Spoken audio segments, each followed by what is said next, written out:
selamat siang. Nama aku Sylvia dari Angkatan 21, Prodi Ilmu Kesehatan Masyarakat. Perkenalkan, saya Dina Rahmi dari jurusan Ilmu Kesehatan Masyarakat Angkatan 2020. Perkenalkan, nama aku Alin dari Departemen KM, terus Angkatan 2020. Nama saya Indah Permatasari, saya maba di FIK, itu Prodi Ilmu Keolahragaan tahun 2020. Nama saya Aisyah Permatahati dari Prodi Pendidikan Matematika Angkatan 2022. Reproduksi ya jelasnya. Aku kasih salah 10 sih, karena kan organ reproduksi itu sendiri itu penyakit-penyakitnya tuh lumayan banyak ya daripada organ-organ lainnya. Jadi kayak itu penting banget untuk dijaga.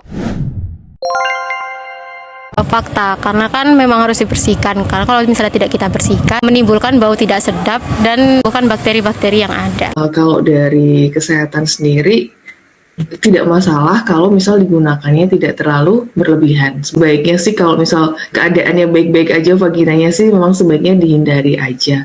Karena takutnya udah kebiasaan kita pakai gitu ya, nanti lama-lama jadi bisa kering dan lain-lain kayak gitu.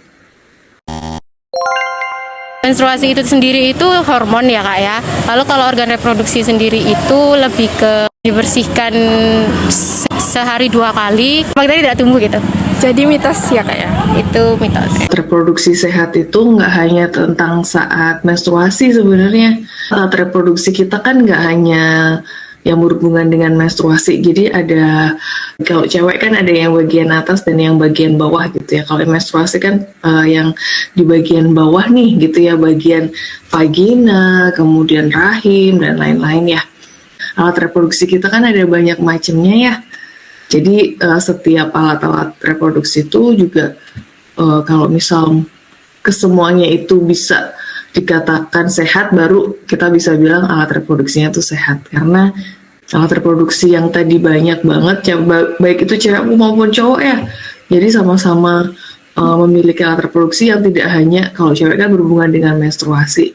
Perlu kita tahu juga kesehatan dari alat reproduksi yang lain. Kayak gitu, baru kita bisa dikatakan reproduksi itu benar-benar sehat. Untuk cewek dulu itu kayak sering ganti pembalut, untuk cowok tidak menggunakan pakaian dalam yang ketat. Menurut saya mitos sih, karena panty liner itu menurut saya bahaya ya. Jadi vagina kita tuh sebenarnya punya cara sendiri untuk melembabkan dirinya sendiri, untuk melembabkan vagina itu. Jadi sebaiknya sih dikurangin sih menggunakan panty liner. Boleh sih pakai panty liner, cuma memang harus sering diganti ya. Vagina itu karena mengeluarkan cairan juga. Jadi kalau misalnya nggak sering diganti malah jadi tambah lembab, di situ bakteri malah tambah suka di situ. Kalau misal vaginanya itu tidak bermasalah atau alat reproduksi kita nggak masalah, sebaiknya sih nggak menggunakan sih. Kalau itu menurut saya fakta, karena untuk mengeringkan itu sendiri menjaga kesehatan ya, biar apa ya, gak lembab kali ya.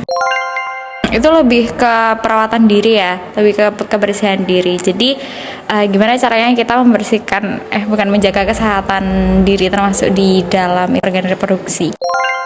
Dari pribadi aku, iya. Berapa ya?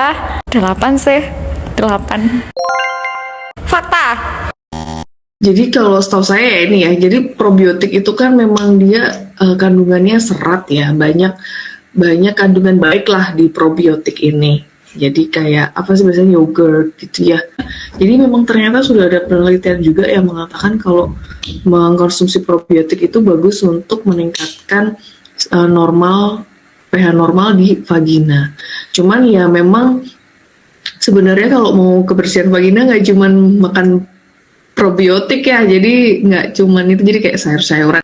Mungkin ini nggak langsung ke reproduksi gitu ya, tapi lebih ke tubuh kita gitu. Jadi kalau mau ngomongin makanan sehat pasti yang banyak protein biasa ya, yang cukup karbohidrat gitu ya, yang kurangin lemak juga. Jadi lemaknya cukup untuk tubuh kita. Kalau menurut saya mitos ya kak. Kenapa nih kok bisa mitos? Soalnya kayak kan bisa jadi memang udah jaga kebersihan tapi ya kurang aja gitu. Kalau menurut saya fakta ya kak. Kalau nanti kelamaan itu nanti jadikan kotor, terus gak nyaman juga kan. Kalau nggak lama nggak diganti itu. Soalnya biasanya kan darahnya yang keluar banyak. Jadi kalau nggak diganti-ganti nanti nggak nyaman aja dipakainya.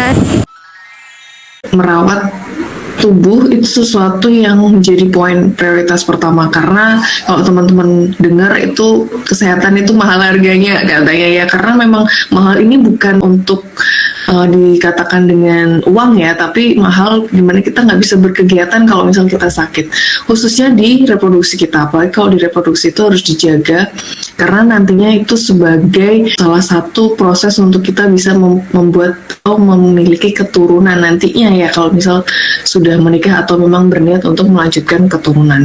Jadi kalau teman-teman ada yang suka melihat sesuatu yang kinclong di wajah, jangan lupa juga untuk merawat kebersihan reproduksinya, karena efeknya nanti mungkin nggak sekarang gitu ya, efeknya nanti saat kita mau bereproduksi atau memberikan atau melanjutkan keturunan kita.